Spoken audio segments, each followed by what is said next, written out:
बोलो जयकारा बोल मेरे श्री गुरु महाराज की जय।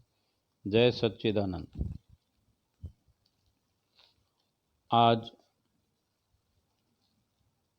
श्री श्री 108 श्री सतगुरुदेव महाराज जी, श्री चौथी पातशाही जी, चतुर्थ पातशाही जी महाराज जी की लीला और अपने भक्तों के प्रति प्यार और भक्तों के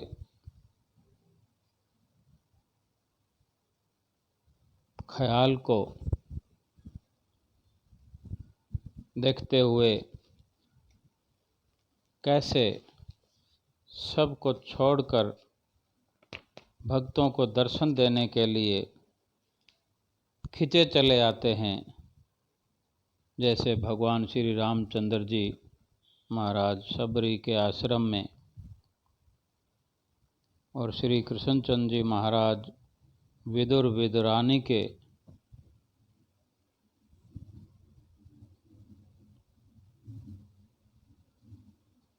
घर पर जाकर दर्शन देते हैं, ऐसे ही चतुर्थ पातशाही महाराज जी भी भगत की पुकार को तो एक बार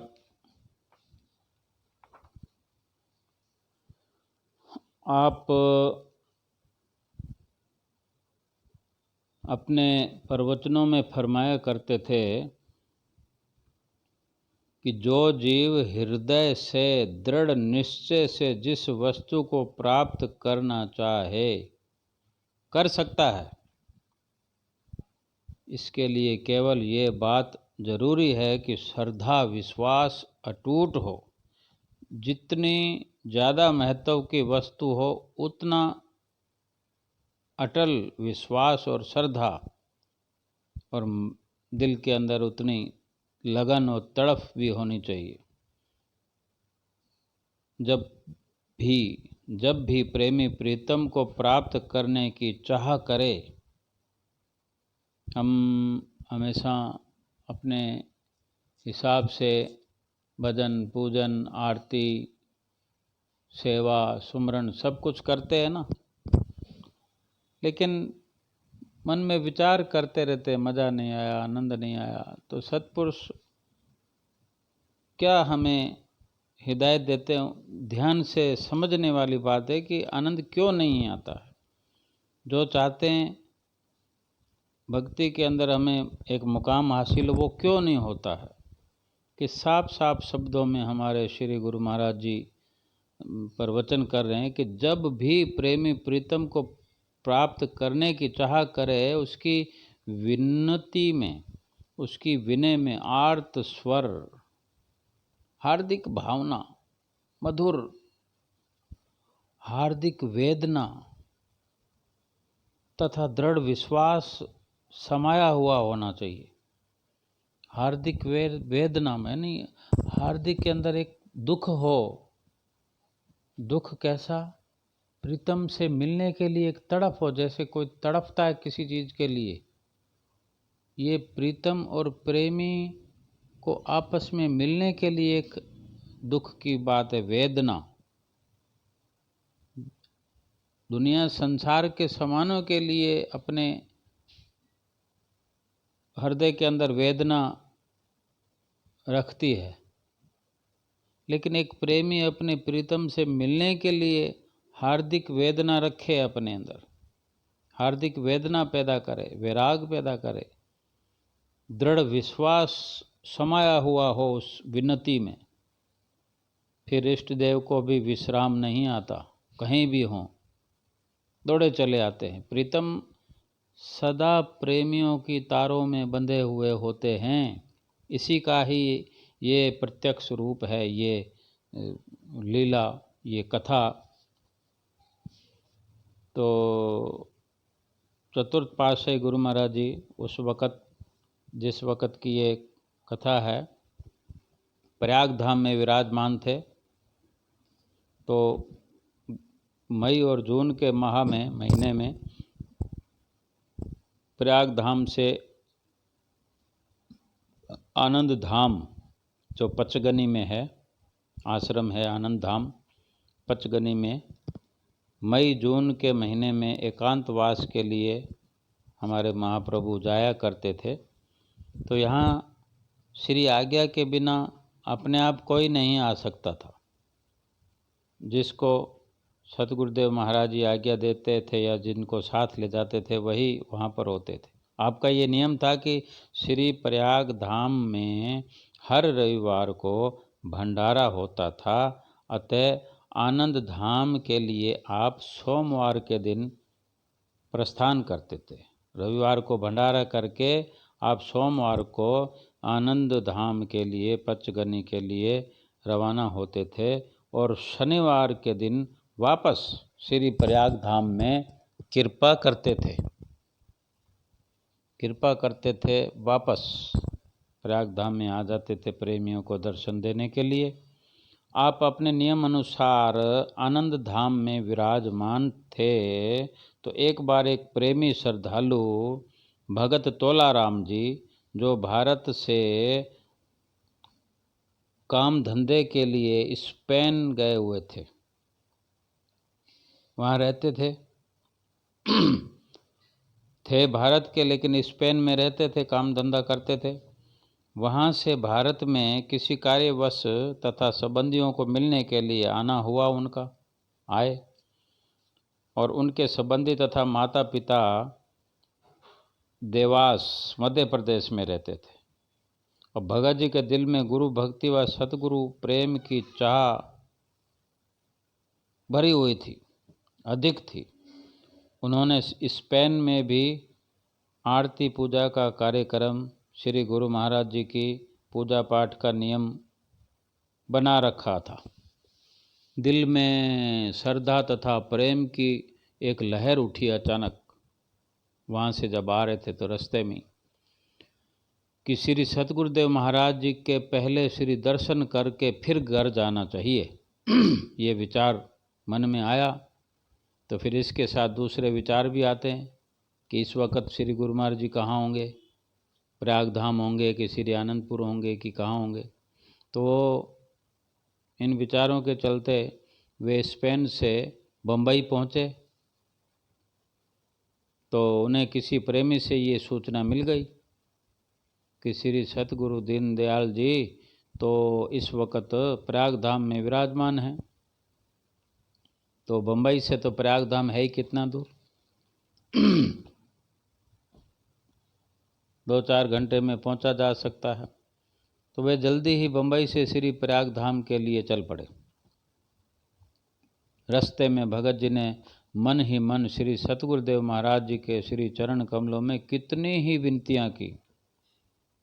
यानी हम अपने विचार कहीं पर बैठे हुए, कहीं विचरते हुए, बैठे उठते चलते फिरते खाते पीते, कहीं भी किसी भी प्रोग्राम में हम अपने सतगुरु से बात कर सकते हैं, विनती कर सकते हैं। उनको हाजिर नाजिर हम समझते हैं कि वो सुन रहे हैं, तभी तो हम सुनाते हैं। हमको ऐसा लगता है कि हम जो कह रहे हैं हमारे गुरु महाराज जी सुन, तो गुरु महाराज जी हमारे अंदर विराजमान है। जहाँ बाहर प्रत्यक्ष में देखना, प्रत्यक्ष रूप में देखना चाहें तो प्रत्यक्ष रूप में भी उनका जहाँ ठिकाना होता है वहाँ जाकर हम मिलते हैं। और जो हम फरियाद करते हैं वो हमारे गुरु महाराज जी सुनते हैं, बिल्कुल सुनते हैं, जरूर अवश्य सुनते हैं। तो वो भगत जी कितनी ही विनतियां करते हुए, कितनी बार ही वंदना उनके श्री चरणों में की। अपने ख्यालों में अकेले थे, जैसे सफ़र कर रहे थे तो अपने श्री गुरु महाराज जी से अपने विचार साझा कर रहे थे। वंदना की उनके श्री चरणों में तथा श्री दर्शन की तीव्र अभिलाषा। अपनी अभिलाषा को तेज करना होता है। जो विराग होता है उसको बढ़ाना होता है, प्रेम होता है उसको बढ़ाना होता है। तो ये सब, इन सब के चलते तीव्र अभिलाषा जो उनकी थी वो आँखों से प्रेम अश्रु बहाकर व्यक्त की। हम बैठे बैठे अकेले बैठे भी हमारे आँखों में आंसू आ सकते हैं। हम जिस तरह की विचारधारा रखते हैं, बात करते हैं, तो ये प्रेम के आंसू होते हैं। ये प्रेम की तार तो आनंद धाम में विराजित श्री सतगुरु दीनदयाल जी हालांकि प्रयाग धाम से कितनी दूर थे, तो जब श्री गुरु महाराज जी आनंद धाम पचगनी में विराजमान थे तो ये प्रेमी की पुकार चल रही थी, तो श्री चौथी पातशाही गुरु महाराज जी तक उनकी पुकार पहुंच गई। चाहे कितने कोसों पर स्वामी बसते हों, सेवक की सच्ची पुकार पहुंचती है। लेकिन बाहरी रूप से थोड़ी बहुत परीक्षा भी प्रभु लेते ही हैं। जिस समय वो प्रेमी श्री प्रयाग धाम में पहुंचा तो उसको तो यही पता चला था बम्बई में कि श्री गुरु महाराज जी प्रयाग धाम में विराजमान है इस वक्त प्रयाग धाम में। लेकिन प्रयाग धाम से उनका प्रोग्राम था भी इस वार को वहाँ जाना है, इस वार को वहाँ जाना है, तो ये तो प्रयाग धाम में आने पर ही पता चला। प्रयाग धाम में वो प्रेमी पहुंचा, तोलाराम उस समय सुबह के 10 बजे थे। श्री प्रयाग धाम में पहुंचते ही उसे पता चल गया कि श्री गुरु महाराज जी तो यहाँ है नहीं। आनंद धाम को कतार्थ कर रहे, आनंद धाम आप कृपा किए हुए हैं, तो दिल से गहरी ठंडी सांस निकली। तकलीफ तो होती है कि जिनके दर्शनों के लिए आप आए, जिनके लिए इतना प्रेम उमड़ रहा था, वेदना हो रही थी, और वो दर्शन ना हो तो हमारे जैसा कोई हो तो चलो कल दर्शन हो जाएंगे, परसों हो जाएंगे। लेकिन उनका अथाह प्रेम था तो उनके दिल से गहरी ठंडी सांस निकली। यहाँ पर अन्य महात्मा जन और भगत जन जो सेवा के लिए ठहरे हुए थे, तो उन्होंने भगत जी को काफ़ी समझाया कि श्री सतगुरु दीनदयाल जी तो शनिवार यहाँ कृपा करेंगे, कोई 1-2 घंटे की तो बात है नहीं, यात्रा की थकावट भी आपको होगी, अतः भोजन करके विश्राम करो। भाई उनको तो समय लगेगा श्री सतगुरुदेव महाराज जी को। तो भगत जी ने एक ही उत्तर दिया कि मैं श्री दर्शन किए बिना, सतगुरुदेव महाराज जी के दर्शन किए बिना भोजन बिल्कुल नहीं करूँगा। उस दिन बुधवार था, सोमवार को आप गए थे, शनिवार को लौटना था, बुधवार था, 3 दिन पड़े थे। अब पुकार तो प्रेमी की प्रीतम के पास पहुंच गई, तुरंत पहुंचती है। तो बुधवार जैसे 10 बजे वो प्रेमी पहुंचे, तो बुधवार सुबह होते ही श्री सतगुरु महाराज जी ने निजी सेवादारों को फरमाया कि आज हमें श्री प्रयाग धाम में बहुत ज़रूरी काम है प्रयाग धाम में, इसलिए हमें जल्दी ही वहाँ जाना है। श्री गुरु महाराज जी ने तो सुबह ही कह दिया था, उनको मालूम है हमारा प्रेमी आ रहा है और इतना व्याकुल है दर्शनों के लिए। ये पुकार है प्रेमी की, सतगुरु जाने, सेवक की पुकार तो सतगुरु जानते हैं। और बिना कोई सूचना दिए ही श्री सतगुरुदेव महाराज जी की कार शाम के समय श्री प्रयाग धाम में पहुंच गई। बोलो जयकारा। सभी प्रेमी भगत प्रसन्नता में झूम उठे। भगत तोलाराम जी के तो हर्ष की सीमा ना रही। आपने पहुंचते ही फरमाया, भगत तोलाराम जी क्या हाल है? भगत जी ने गद गद कंठ से उत्तर दिया कि अंतर्यामी प्रभु, आप सब कुछ जानते हैं, आपकी ही कृपा है। श्री सतगुरुदेव महाराज जी ने सभी प्रेमी गुरुमुखों के सामने ये श्री प्रवचन फरमाए कि जब कोई प्रेमी अपने हृदय में केवल सतगुरु को स्थान देकर उन्हें आतुरता से पुकार करता है, बड़े प्रेम से गदगद भाव से पुकारता है, तो सतगुरु को प्रेमी की भावना को पूरा करने के लिए आना ही पड़ता है। अगर ज़रूरत है तो केवल अपनी सुरती को सब ओर से हटाकर एकाग्र करके सतगुरु के ध्यान में विलीन कर दे। दृढ़ निष्ठा अचल विश्वास ही प्रेमी के इष्ट देव तक पहुँचने की सीढ़ी है। श्री प्रवचन सुनकर तथा श्री दर्शन कर भगत जी ने भोजन किया तथा 2 दिन श्री प्रयाग धाम में ठहर कर फिर श्री आज्ञा लेकर अपने घर के लिए रवाना हो गए। संत दयाबाई जी ने प्रेम का वर्णन खूब इस प्रकार वर्णन किया है। प्रेम पुंज प्रगटे जहाँ तहाँ प्रगट हरि होए, दया दया कर देत हैं श्री दर्शन हरि सोए। अर्थात जिस हृदय में अधिक प्रेम प्रकट होता है, अत्यधिक प्रेम प्रकट होता है, प्रेम ही प्रेम होता है, वहाँ भगवान स्वयं प्रकट हो जाते हैं, होना ही पड़ता है। संत दयाबाई जी कहती हैं कि मालिक की दया से उसे श्री दर्शन हो जाते हैं, परंतु जरूरत है केवल सच्चे प्रेम की। अगर प्रभु से प्रेम नहीं किया तो फिर संसार में आने का मतलब ही क्या है। खाएं पिएं, ओढ़ें ओढ़ाएं, परिवार चलाएं, संसार चलाएं, लेकिन प्रभु का प्रेम करने में क्या आफत है, उसमें क्या खर्च आता है। अगर नहीं करेंगे तो फिर यूं ही चले जाएंगे। तो फिर विचार करने की बात है, यहाँ क्या करने आए थे, क्या लेने आए थे।